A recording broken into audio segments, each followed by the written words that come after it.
और अब सुशांत सिंह राजपूत मामले की बात। दरअसल इस पूरे मामले में उनके पिता ने पटना के राजीव नगर थाने में आपराधिक मामला दर्ज करवाया है। बता दें कि उन्होंने सुशांत की गर्लफ्रेंड रिया चक्रवर्ती और उसके परिवार वालों पर गंभीर आरोप लगाए हैं और उनका आरोप यह है कि रिया ने सुशांत को धोखा दिया और उसके पैसे हड़प लिए। यही नहीं, परिवार से सुशांत को पूरी तरह से अलग भी कर दिया। सुशांत के पिता ने कहा कि उन्हें मुंबई पुलिस की जांच पर भरोसा नहीं। पटना के एसएसपी उपेंद्र शर्मा के आदेश के बाद राजीव नगर के थाना प्रभारी को इस पूरे केस का आईओ बनाया गया है। मामले की जांच के लिए 4 सदस्यों की टीम को मुंबई भी भेजा गया है।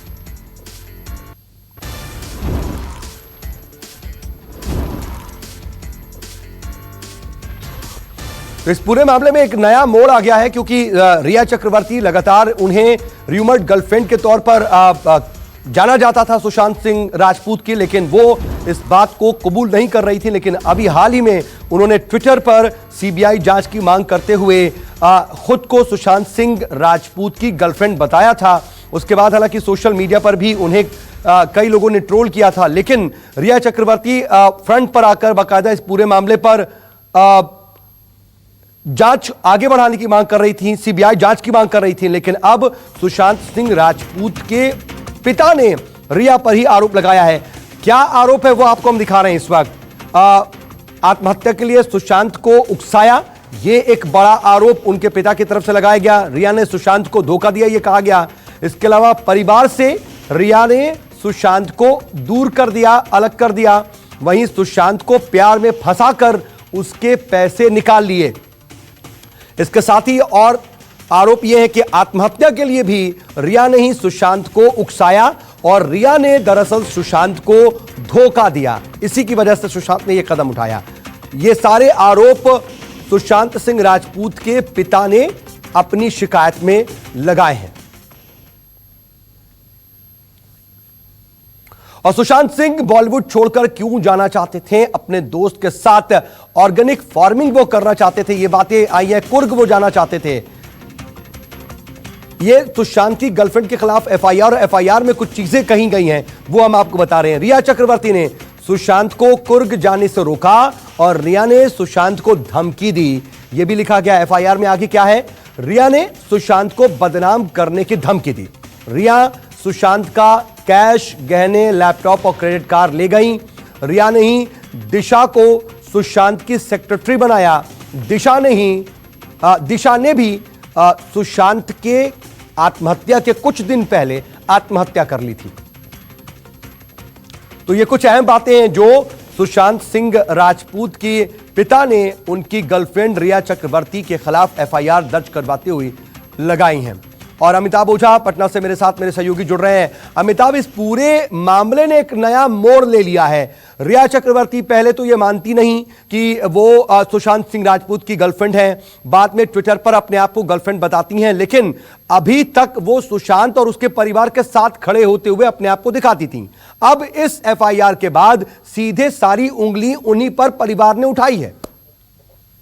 बिल्कुल, इस पूरे मामले में, सुशांत सिंह राजपूत मामले में जिस तरीके से रिया चक्रवर्ती लगातार एक तरह से कहें कोई इन्फॉर्मर बन रही थी और इन्फॉर्मेशन दे रही थी, जो टीम मुंबई पुलिस की जो टीम लगी हुई थी इस पूरे जांच में, लेकिन ये एफआईआर के बाद पूरे मामले में जो इन्फॉर्मेंट थी वही इसमें कल्प्रिट बन चुकी हैं और सारे आरोप, जो परिवार वालों के सारे आरोप रिया चक्रवर्ती के खिलाफ हैं। और कई ऐसी बातें हैं जो अब तक जो मुंबई पुलिस की जांच जो चल रही थी उससे बिल्कुल अलग अब ये नई बातें हैं, क्योंकि ये आरोप सुशांत के पिता ने भी लगाया है कि जो मुंबई पुलिस की जो जांच थी उस पर इनका भरोसा नहीं था, क्योंकि वो पूरे मामले को डाइल्यूट कर रहे हैं। पूरे मामले में रिया चक्रवर्ती अभी तक फ्रेम में नहीं थी, लेकिन इनके परिवार वालों की माने तो पूरे फ्रेम में रिया चक्रवर्ती ही है। उसने पूरी साजिश के तहत जो सुशांत सिंह राजपूत को परिवार से अलग किया, उनके सारे नहीं, लेकिन अमिताभ, ये आरोप तो लगा दिए गए, एफआईआर जो है वो कर दी गई है, लेकिन अभी तक क्या रिया की तरफ से कोई रिएक्शन मिल पा रहा है?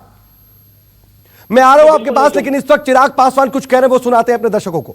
सीबीआई को हवाले करती है तो कहीं ना कहीं उनके जितने भी फैंस हैं, समर्थक हैं, उनका विश्वास और ज़्यादा बढ़ेगा।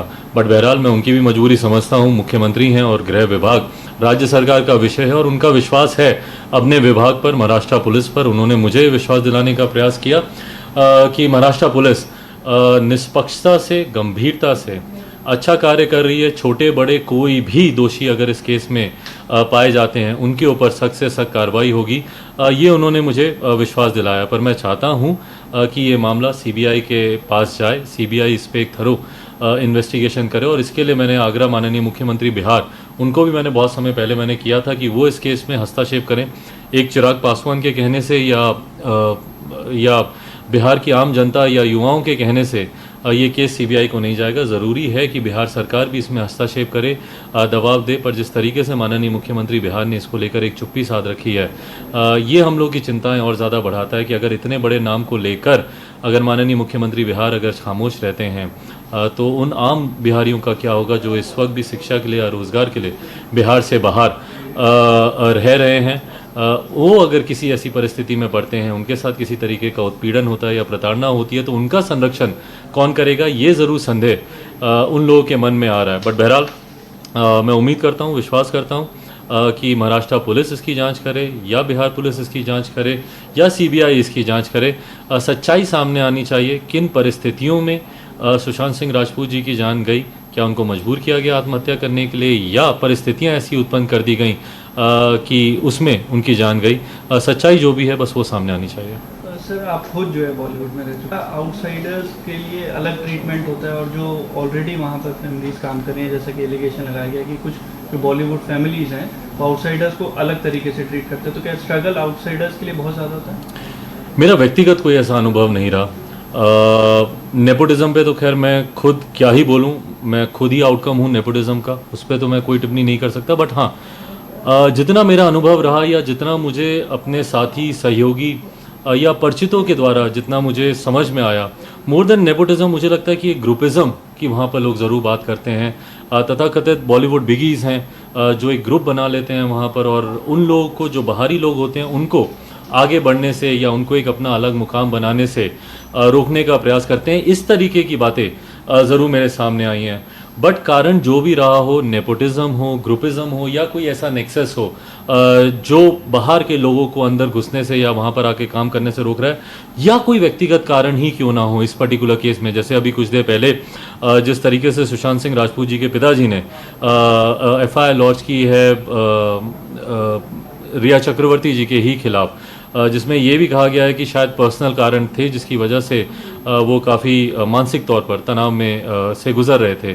तो कारण जो भी रहे हो, पर्सनल रहा हो, नेपोटिज्म रहा हो, ग्रुपिज्म रहा हो, कोई नेक्सस रहा हो, सच्चाई सामने आनी चाहिए और जो भी दोषी हैं उनके ऊपर सख्त से सख्त कार्रवाई होनी चाहिए, ताकि कल को भविष्य में कोई और युवा बिहारी छोटे प्रदेश, छोटे शहर से या गरीब परिवार से बड़े सपने देखने वाला लड़का या लड़की बाहर जाकर काम करने से डरे नहीं, घबराए नहीं। सर,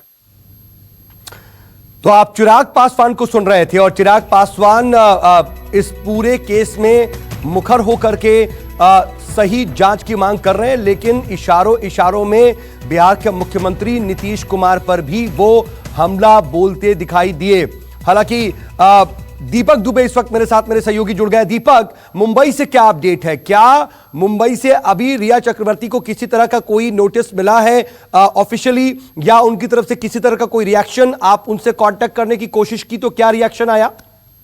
जी, रिया चक्रवर्ती से हमने बात करने की कोशिश की तो उन्होंने हमारा फोन नहीं उठाया। वहीं आपको बता दें, बिहार पुलिस आज शाम को मुंबई पहुंची है। मुंबई पुलिस के बड़े आला अधिकारियों से उनकी मुलाकात हुई है, लेकिन शाम होने की वजह से, और अगर आपको किसी से पूछताछ करनी है और साफ तौर पर अगर कोई महिला है तो उसे आप रात में पूछताछ नहीं कर सकते हैं, इसलिए मुंबई पुलिस ने कहा है कि आप कल आइए, आपको परमिशन दी जाएगी, आपके साथ पुलिस यहाँ से भेजी जाएगी रिया चक्रवर्ती के घर पर, जो भी आपको इस पूरे मामले में पूछताछ करनी है। आपको बता दें कि सतीश माने शिंदे जो एक वरिष्ठ वकील हैं, वो इस वक्त पहुंचे हुए हैं रिया चक्रवर्ती के घर पर, जहां पर वो बातचीत करेंगे रिया से, क्योंकि जो हमें खबर मिल रही है कि रिया कानूनी सलाह ले रही है। सतीश माने शिंदे वो हैं जिन्होंने संजय दत्त का केस हैंडल किया था, केस लड़ा हुआ था। ऐसे में सतीश माने शिंदे का रिया चक्रवर्ती के घर पे बुलाया जाना ही ये बताता है कि रिया चक्रवर्ती। ठीक है दीपक, मैं आ रहा हूं आपके पास। थोड़ी आपकी ऑडियो की परेशानी है, लेकिन जो बात आपकी जो आप बता रहे हैं उससे समझ में आया कि कम से कम इस वक्त ऐसा लग रहा है जैसा आप बता रहे हैं कि रिया को इस पूरे केस के बारे में जानकारी तो है और वो कानूनी सलाह ले रही हैं। अमिताभ ओझा भी मेरे साथ, मेरे सहयोगी लगातार बने हुए हैं। अमिताभ, आप इस पूरे मामले पर अगर सुशांत के परिवार वालों की बात तो आप बता रहे थे, लेकिन साथ में अब देख रहे हैं कि जो बिहार से और उसकी राजनीति से जुड़े हुए लोग हैं वो भी लगातार मुखर हो रहे हैं। चिराग पासवान जांच की मांग तो कर रहे हैं, साथ में मुख्यमंत्री पर भी हमला बोल रहे हैं। जी बिल्कुल, चिराग पासवान ने पहले मुख्यमंत्री को एक पत्र भी लिखा था और पूरे मामले की जांच सीबीआई को सौंपने की बात की थी। लेकिन दूसरी तरफ आपको बताया आदित्य, जो पटना के एसएसपी उपेंद्र शर्मा से हमारी बात हुई है और जो टीम गई है यहाँ मुंबई में, जो गई है, जो रिया चक्रवर्ती से भी पूछताछ करेगी। इसके अलावा जो टीम जो मुंबई पुलिस की अभी तक जो जांच चल रही थी उसकी केस डायरी की मांग करेगी। इस पूरी टीम में 2 इंस्पेक्टर लेवल के लोग गए हैं और 2 सब इंस्पेक्टर गए हैं और साथ में राजीव नगर थाना के जो इंस्पेक्टर थाना प्रभारी है वो भी गए हैं, क्योंकि वो केस के आईओ हैं। एसएसपी के साथ तो देखा है कि जो एलिगेशन लगाए गए हैं केकेसी के द्वारा सुशांत सिंह राजपूत के पिता के द्वारा, वो काफी गंभीर है और उनका साफ तौर पे कहना है कि मुंबई पुलिस पूरे मामले को डायल्यूट कर रही है। इस वजह से वो पटना अपने एफआईआर करे, चूंकि वो राजीव नगर इलाके में रहते हैं, इसलिए उनकी एफआईआर यहाँ दर्ज की गई है। अभी जो कुल मिलाकर के 1 महीने से ज्यादा का वक्त गुजर चुका है सुशांत सिंह राजपूत की खुदकुशी को, लेकिन उसके बाद से अब एक बार फिर से ये पूरा मामला और तेजी से बढ़ रहा है, क्योंकि जिस तरीके से इस पूरे मामले में नए ट्विस्ट आए हैं, उसके बाद अब देखना होगा कि आने वाले वक्त में क्या स्थितियां होती हैं।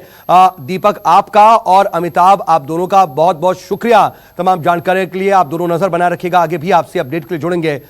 नमस्कार, मैं हूं मानक गुप्ता। अगर आपको हमारा ये वीडियो पसंद आया हो तो इसे लाइक और शेयर जरूर करें और हां, हमें सब्सक्राइब और फॉलो करना ना भूलें ताकि आप देश और दुनिया की कोई खबर मिस ना करें। तो जुड़े रहिए हमारे साथ और देखते रहिए News 24।